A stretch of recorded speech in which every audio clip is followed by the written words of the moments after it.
What you are about to experience is out of this world.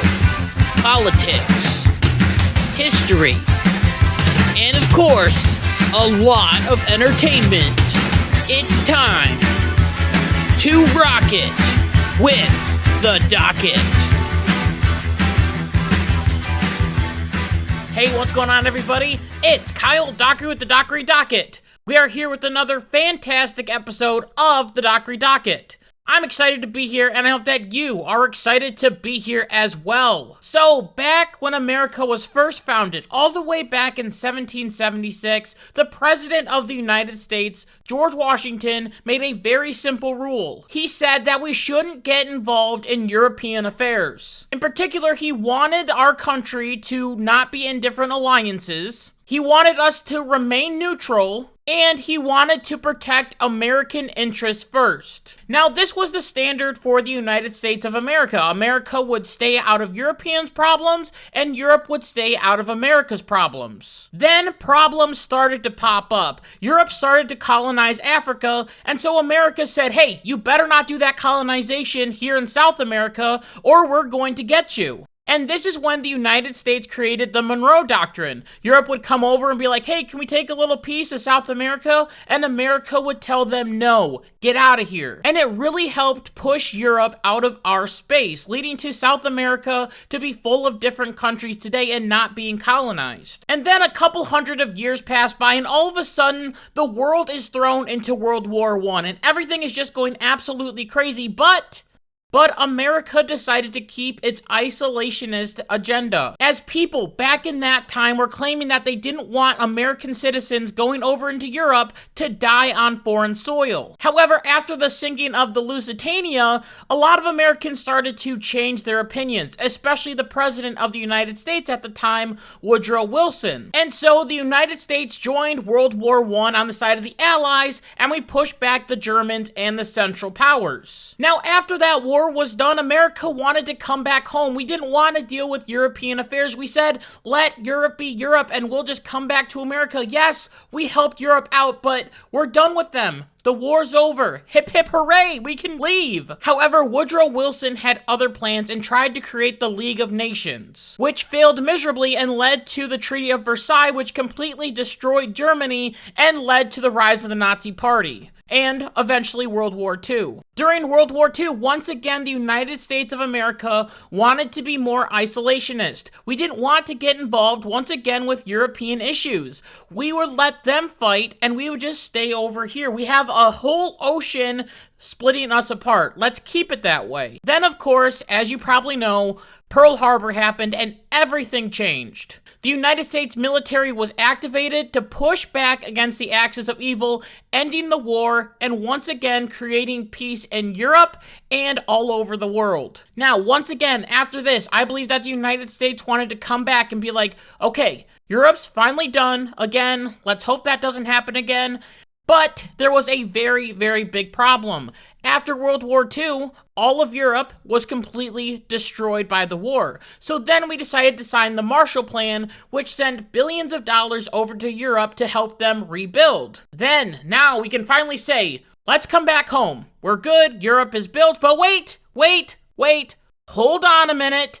We have to deal with the Cold War, where if one country falls to communism, then every single country is going to fall to communism. It's a domino theory. So we had to make sure that we had military bases everywhere to make sure that communism wasn't spread.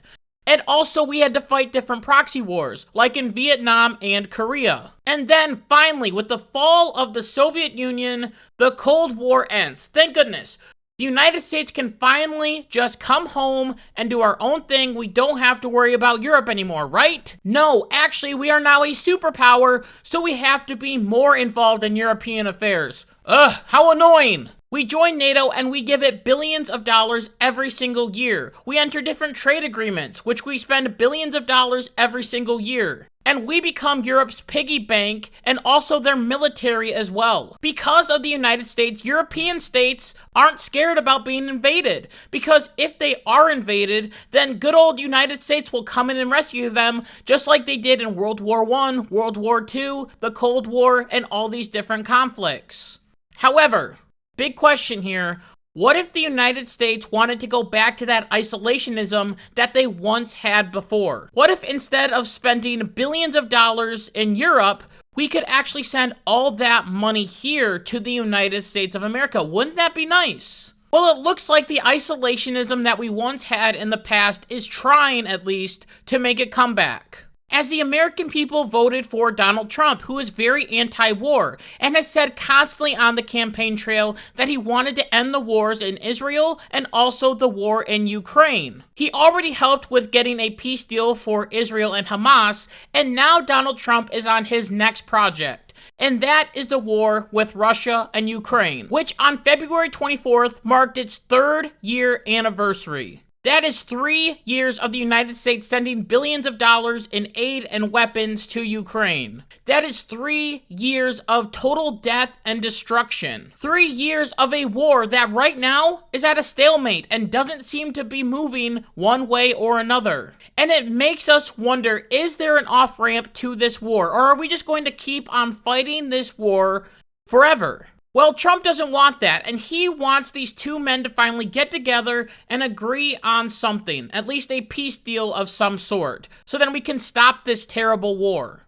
But as of right now, it seems like that is not a possibility because these two can't agree on anything. But Trump is at least going to try and get a deal done as he picked up the phone and called Vladimir Putin, the leader of Russia. Instantly, the European countries went absolutely berserk. Why is he calling Putin? That's the worst idea ever. Maybe because he has to talk to both sides to get a deal done. And Trump also said that his talk was good, as he said that he talked with him for an hour and claimed that, "I think we're on the way to peace." And then Donald Trump called Zelenskyy.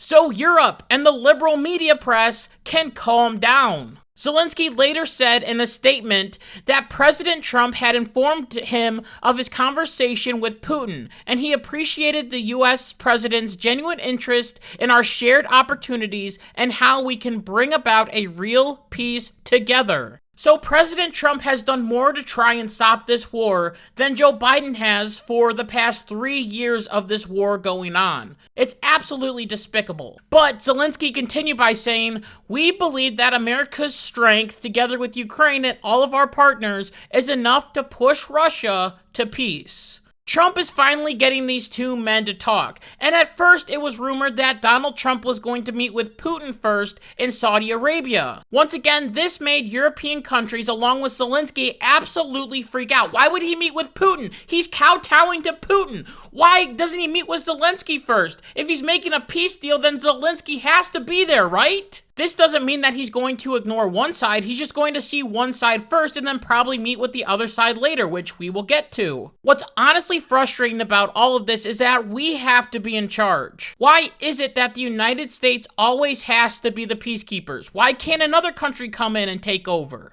And why is it that Europe and also the Democratic Party in our country want to keep this war going on forever? It just is a lost cause at this point. Let's end it. Because, I mean, it is crazy that the Democrats have absolutely done a 360 on this. They used to be anti-war. They used to hate Bush for his war in Iraq and Afghanistan. But now when it's a war in Ukraine, everyone has Ukrainian flags. Everyone's protesting in the streets. Everyone's talking about this and how we need to send more aid to Ukraine. What if we just said no? What if we said, let's get these two men together, let's have a talk, and let's make peace so then people can stop dying? And another reason why Europe is absolutely freaking out about this different war and why they probably want to keep this war going on forever is because they have a Adolf Hitler complex. They think that Putin is Hitler, so if we don't stop Putin, then all of a sudden he's going to go into Poland, and then he's going to go into France, and then he's going to take over the entire world. Now, this is a little bit of a stupid argument because Putin has been fighting the same exact war for 3 years. And like I said, it's been a stalemate. You would think that if they wanted to conquer Ukraine and all of Europe, that they would just blow right through Ukraine.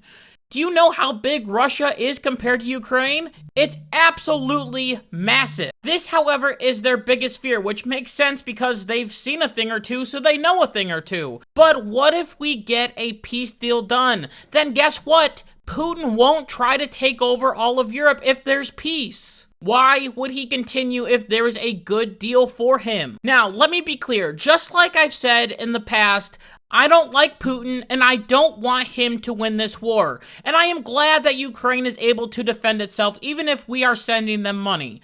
They have a right to defend their sovereign nation. But we can't constantly be shoveling over their... dang it. But we can't constantly be shoveling money over there without there being an exit ramp, without there being an end to this war. Europe has come out recently and said if the US is stepping back and is not going to protect Ukraine, then we, the European Union, are going to send more money to Ukraine.